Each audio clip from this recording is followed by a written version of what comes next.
So our first reader will be reading from Fahrenheit 451. So you all understand the irony of metaphorically burning a book about book burning. Yet as recently as 2006, parents in California challenged the book's inclusion on a high school reading list based on its offensive language, violence, and weirdly, depiction of firemen. So here to read from Fahrenheit 451 by Ray Bradbury is Adam Tritt. Okay. Ready. Montag snapped the safety catch on the flamethrower. Fire. Great nuzzling gout of fire leapt out to lap at the books and knock them against the wall. He stepped into the bedroom and fired twice, and the twin beds went up in a great simmering whisper, with more heat and passion and light than he would have supposed them to contain. He burnt the bedroom walls and the cosmetics chest because he wanted to change everything. The chairs, the tables, and in the dining room, the silverware and plastic dishes, everything that showed that he had lived here in this empty house with a strange woman who would forget him tomorrow, who had gone and quite forgotten him already, listening to her seashell radio pour in on her and in on her as she rode across town alone. And as before, it was good to burn.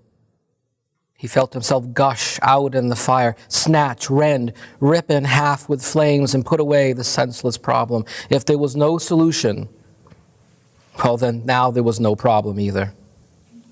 Fire was best for everything. The books, Montag.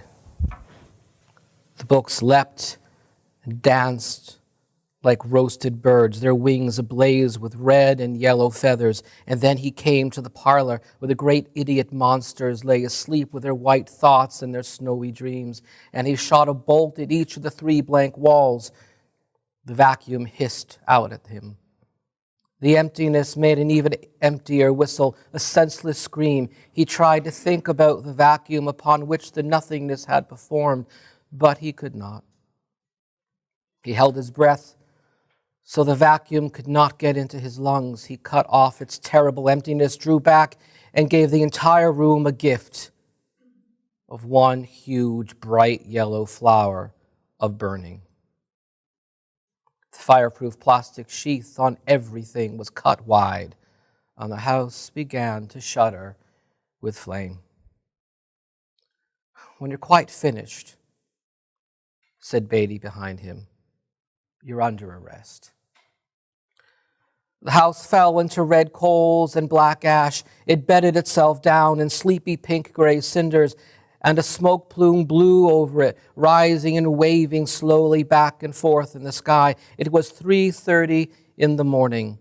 The crowd drew back into the houses. The great tents of the circus had slumped into charcoal and rubble, and the show was well over. Montag stood with the flamethrower in his limp hands, great islands of perspiration drenching his armpits, his face smeared with soot. The other firemen waited behind him in the darkness, their faces illuminated faintly by the smoldering foundation. Montag stared, started to speak twice, and then finally managed to put his thoughts together. Was it my wife turned in the alarm? Beatty nodded, but her friends turned in an alarm earlier. I let that ride. One way or the other, you'd have got it. It was pretty silly quoting poetry around free and easy like that. It was the act of a silly damn snob. Give a man a few lines of verse and he thinks he is great lord of all creation. You think you can walk on water with your books? Well, the world can get by just fine without them.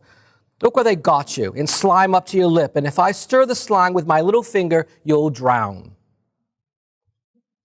Montag could not move. A great earthquake had come with fire and leveled the house, and Mildred was under there somewhere, and his entire life under there, and he could not move.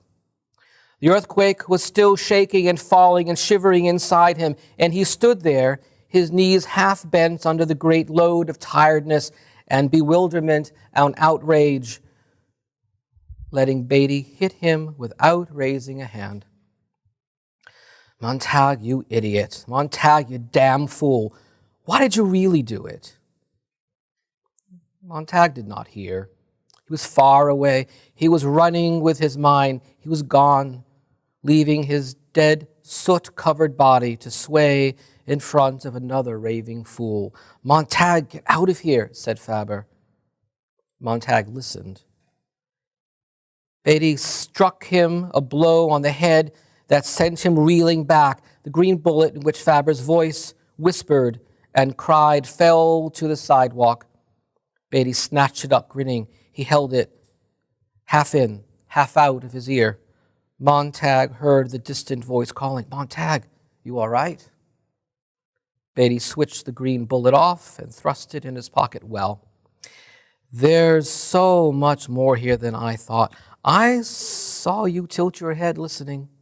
First, I thought you had a seashell, but when you turned clever like that, I wondered, well, we'll trace this and drop in on your friend. No, said Montag. He twitched the safety catch on the flamethrower.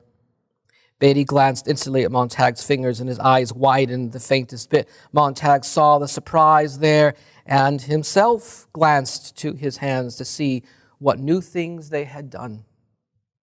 Thinking back, he could never decide whether the hands or Beatty's reaction to the hands gave him the final push toward murder. The last rolling thunder of the avalanche stoned down upon his ears, not touching him. Beatty grinned his most charming grin. Well, that's one way to get an audience. Hold a gun on a man and force him to listen to your speech. Well, speech away. What'll it be this time? Why don't you belch Shakespeare at me, you fumbling snob? There is no terror, Cassius, in your threats, for I am amid so strong in honesty that they pass by me as an idle wind, which I respect not. How's that? Go ahead now, you second-hand literature, pull the trigger. He took one step toward Montag. Montag only said, we never burned right. Hand it over, Guy, said Beatty with a fixed smile. And then he was a shrieking blaze. A jumping, sprawling, gibbering mannequin, no longer human or known, all writhing flame on the lawn as Montag shot one continuous pulse of liquid fire on him. There was a hiss like a great mouthful of spittle banging a red-hot stove, a bubbling and frothing as if salt had been poured over a monstrous black snail to cause a terrible liquefaction and a boiling over of yellow foam. Montag shut his eyes, shouted, and fought to get his hands at his ears to clamp and to cut away the sound. Beatty flopped over and over and over and at last twisted in on himself like a charred wax doll and lay silent. The other two firemen did not move. Montag kept his sickness down long enough to aim the flamethrower. Turn around. They turned, their faces like blanched meat, streaming sweat. He beat their heads, knocking off their helmets and bringing them down on themselves. They fell and lay without moving, the blowing of a single autumn leaf. Thank you.